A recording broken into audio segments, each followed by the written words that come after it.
Hi,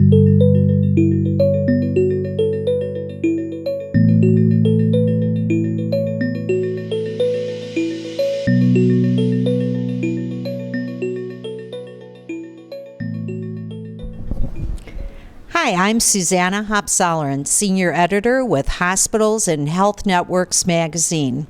Today I'm joined by Dr. David Kibbe, the CEO and President of DirectTrust.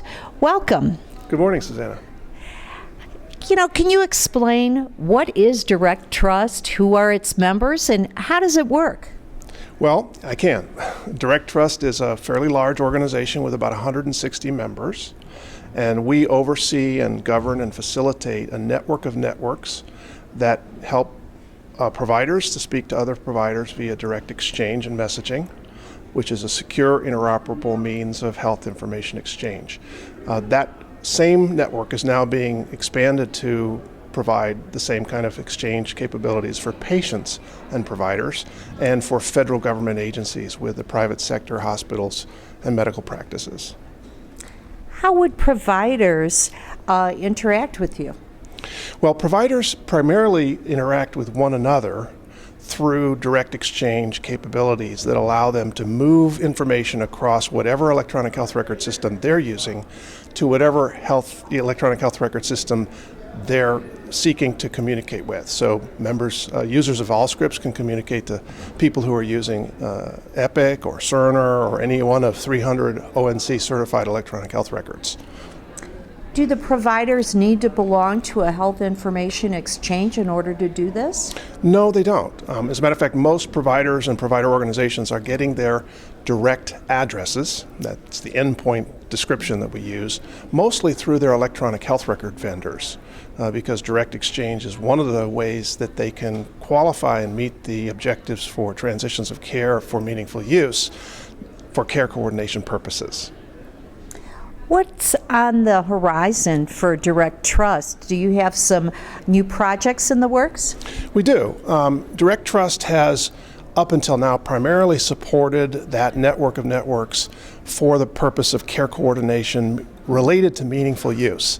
Those use cases, as we call them, for moving health information from point A to point B to support care coordination are now expanding beyond meaningful use. So, for example, accountable care organizations, health systems, health information exchanges are using direct exchange for the purposes of moving health information across those boundaries.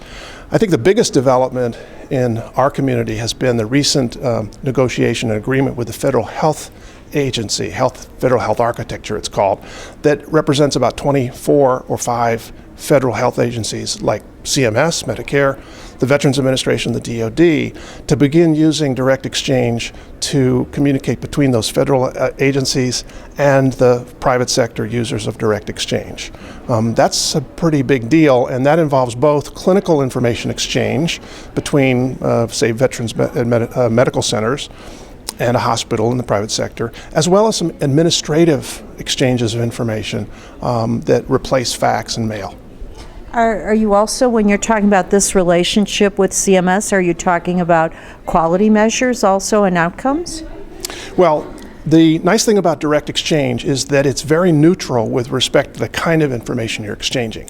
So the information could be a medical record, it might be an image, it could also be a clinical document, it could also be a measure or a set of measures in an Excel spreadsheet or as a Word document. So yes, the answer is that there are quite a few people now who are starting to use direct exchange to move data from a provider to a federal agency or to a registry of some kind.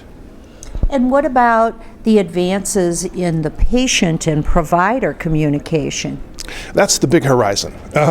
We have 1.2 million direct addresses or endpoints in the provider world. We have about 50 or 60,000 in the consumer or patient world, and we expect that to grow to be perhaps as many as 1 million or 1.5 million over the next 2 years, because there's a tremendous pent-up demand, isn't there, for patients and consumers to be able to get their medical records from their providers and move them wherever they want them. I recently had an experience where I did just that with my provider in Pollocksville, North Carolina, who used direct exchange to move my medical records to Mayo Clinic in Rochester, Minnesota via direct. It's very easy, it was very quick, and it was very secure. Excellent. Thanks so much, Dr. Kibbe. I'm Susanna Hopsollern with H&HN.